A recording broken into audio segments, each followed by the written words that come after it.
काकभूषण जी गरुड़ जी को समझाना है। काकभूषण बड़े कानूनबाज थे, तो भगवान की कृपा पता नहीं कब कहाँ कैसे किस पर हो जाती है, लेकिन इनको अपने गुरु पर बड़ा विश्वास था। तो गुरु की कृपा जिस पर होती है वो भगवान के नजदीक तो जाता ही है, फिर भी उसका कल्याण जरूर होता है। गुरु में वो प्रकाश है जो शिष्य को अंतर्ज्ञान प्रदान कर देता है। कहते हैं एक बार गरुड़ जी को शंका हो गई कि हम जिनको राम कहते हैं, हम जिनके दास हैं, तो उनमें इतनी भी ताकत नहीं रही कि भाई के बाण लग गया अब वो डूबते रहे। अरे वो चाहते तो मानो हवा हो जाता, वो तो भगवान नहीं। ये इन्हें शंका हुई कि हम लोग होते तो संजीवनी का उन लोग तो ये सब हुआ, रावण उठा ले गया, हम न जाते थे कौन कल्याण करती। ये कैसे भगवान है कि खाली धोखा। शंका हो गई, तो शंका को मिटाने के लिए गरुड़ जी काकभूषण के यहाँ पहुंचे और वहां एक था वट वृक्ष, 4 कोस तक वहां पर माया अपना असर नहीं रखती थी। ये उनका काकभूषण की शक्ति थी, उनके तप बल से 4 कोस तक वहां माया से अगर तुम जाओगे तो पांव रखो माया खत्म। फाटक वहां में गए तो शंकाएं दूर हो गई, था वहां का जहां पांव रखे खत्म। लेकिन फिर भी जब गए थे तो कहा मुलाकात करी जाए, दर्शन करे जाए, चाहे स्पर्श किया जाए, क्या कराया? तो उन्होंने कहा कि अब आया नहीं, खत्म तो हो गई, लेकिन फिर भी अब आमने सामने बैठ गई। तो शंका बताया कि देखो ये भगवान की लीला है, जैसी हो तब बता, वैसी मिले सहाय, आम रुझाइए ताहि पे और ताहि तहां। तो इसलिए भाई करो, ये भगवान की माया से तुमको थोड़ी शंका हुई, क्योंकि आपको यह अभिमान हो गया था कि मैंने पूरा द्रोणागिरी पर्वत उठा लिया। इसलिए तुम्हारे अभिमान को नष्ट करने के लिए भगवान की लीला थी कि भरत ने सिंह का बाण चलाया था और तुम पहाड़ सहित नंदग्राम में गिरे। ये था, उसको नष्ट, भगवान अपने भक्त का अहंकार नहीं रखते है। तो उसी संदर्भ में काकभूषण जी गरुड़ को सुनाते हैं क्या? सुन व्यालारि काल कलि मल अवगुण आगार, गुणों बहुत कलि तुम कर और दिन प्रयास विस्तार। देखो गरुड़, ये जो कलिकाल है ये बहुत अवगुणों की खान है, लेकिन बहुत अवगुणों के साथ में कुछ गुण भी हैं। है तो कलयुग, लेकिन कुछ गुण भी हैं इसमें। और ऐसे हैं जो न त्रेता में थे, न द्वापर में थे, न सतयुग में थे। ऐसे अलबेले गुण भी हैं कलयुग में। क्या? कृतयुग, त्रेता, द्वापर, पूजा मखर जो हर जो गति हो सो कलिहरी नाम तकावन।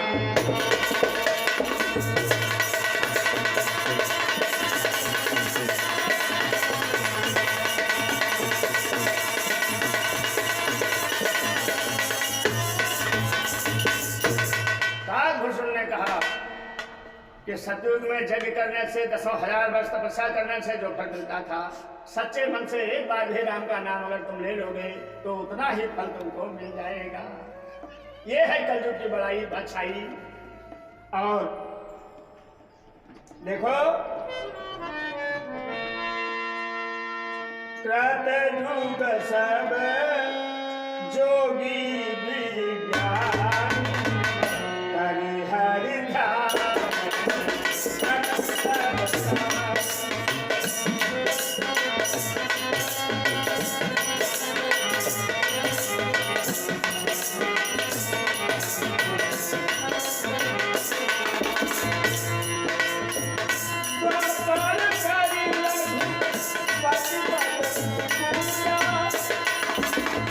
No!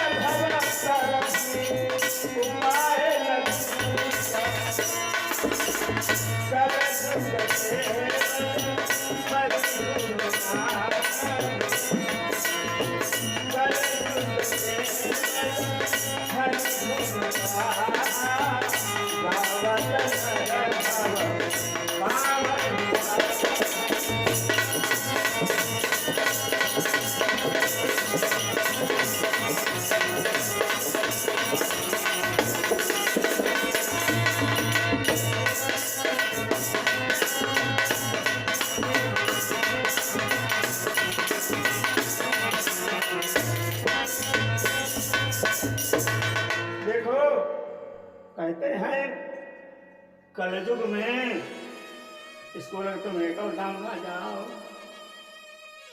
अब मोबाइल चले हैं खड़ खड़ खड़ खड़।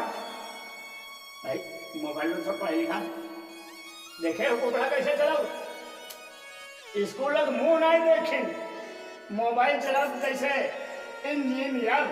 ये कलयुग की कला है और कई हर ध्यान तरंग होता है।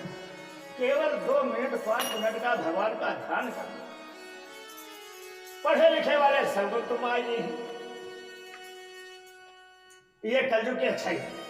त्रेता में ना जाने कितनी यज्ञ की जाती थी, ना जाने कितना दान किया जाता था, तब भी वो फल नहीं मिलता था जो कलयुग में एक बार राम का नाम कह देने से कल्याण और शांति मिल जाती है। और कलयुग जोग न यज्ञ न ज्ञाना, कलयुग में जोग यज्ञ और ज्ञान झंझट मत फंसो। फंसियाओ तो ना इधर के रहे ना उधर के, केवल हरिगुण गाना। हरिगुण तुलसी अपने राम को रीझ भयो खींच, अब खेत भय पर जाने है उल्टो सीधो। तो अपने भगवान को घर से चलो नाम ले लो, घर का आओ नाम ले लो, जहां पहुंचो नाम ले लो, जान लो सब मंगल ही मंगल। नाम, अरे राम से बड़ा राम का नाम, राम ने सगा नाम को गाई। राम का नाम इतना महत्वपूर्ण है, इतना कीमती है, इतना बलवान है कि राम भी अगर गाने लग जाए तो वो भी पूरा गा नहीं पाएंगे। इतना बड़ा राम का नाम बलवान है। इसीलिए चतुर लोग होते हैं, वो कहते हैं नाम की हमें जरूरत नहीं है, हमको केवल राम का नाम ही करे मनो रहा है। राम नाम मनो रहे, राम नहीं है कहा, कोई तो हमें लिखते पड़े, कहा नहीं, जहाँ नाम कहाँ राम, जहाँ राम का नाम वही राम का धाम, वही राम का काम। अब एक है राम और श्याम। आइए कहते हैं तुलसी जी, सब भरोसा तजी। राम का नाम लेने में कला है, वो कला जान जाइए। कला ये है कि जब आप राम का नाम लें अथवा ना लें, लेकिन वो कला अपने जीवन में रखें। पिता की सेवा करें, पिता की आज्ञा पालन करें, पिता को प्रसन्न करने का सारा प्रयास करें, किंतु ये न जान जाए कि राम वाली दया यह कर सकते हैं। राम वाली दया बाप कभी नहीं कर सकता। बाप भी तेरा अस्पताल ले जाने के बाद 14 की जगह पर तुमको ठसक देगा, कहा बैठा जहां तक ले जाएगा लेकिन जमीनों में घरों में तरफ का करे जब अपने बल्लभ खोसे, यही बाप कहेगा अब भैया मरो चुके। लेकिन भगवान कहेगा ना है, 87 अस्पताल भले ले जाएगी पर, लेकिन अपने भक्त का बाल बाका नहीं होना चाहिए। अरे अरे ऊंची प्रेम सगाई सब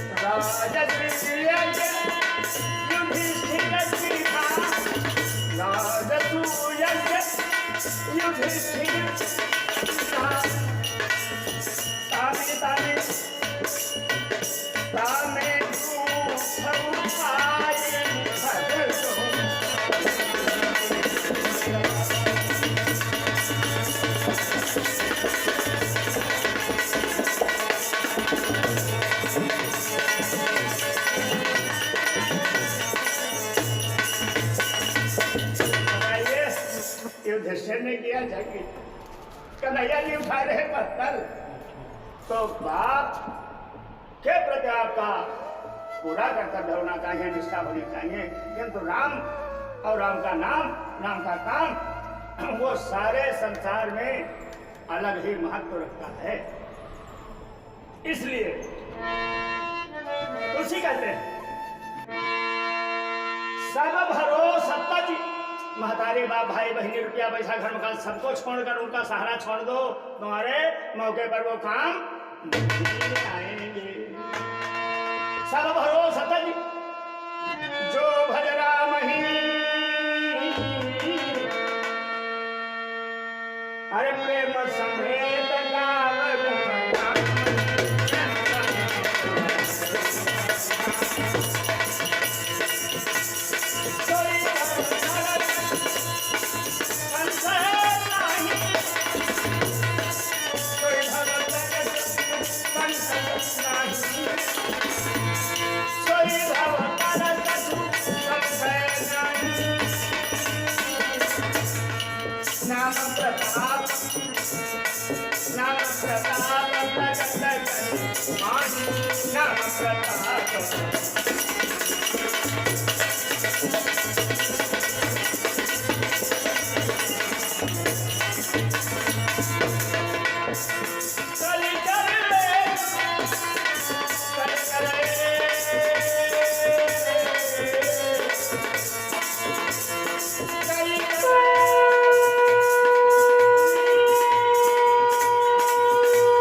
गरुड़ जी को बताते हैं काग भुसुंडी कलयुग का सबसे आजाद गजब का प्रभाव क्या कि मानस पुण्य मनवा सोचो मैत्री सरगत पे आई गई, पुण्य हुई गई, आपको हो गया काम, लाने वाला फिर मिल गया ना कहते, लेकिन मनवा आ जाए कि मैत्री का प्यार देख रहा है सरगत है, बेड़ा तुम्हारा पार।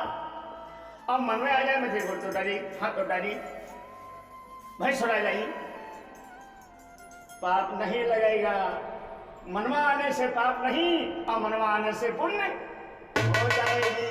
ये कलयुग का कितना बढ़िया प्रभाव है। तो मन से ही लोगों का भला करो, मन से ही लोगों की सेवा करो, मन से ही लोगों का काम करो, मन से ही लोगों का कल्याण करो, तुम्हारा मेला पार हो जाएगा।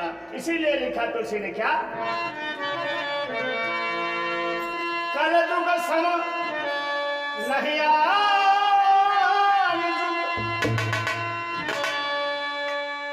जाओ नर कर विश्वास और गाय नाम गुण गण्य मन भैया भव कर नहीं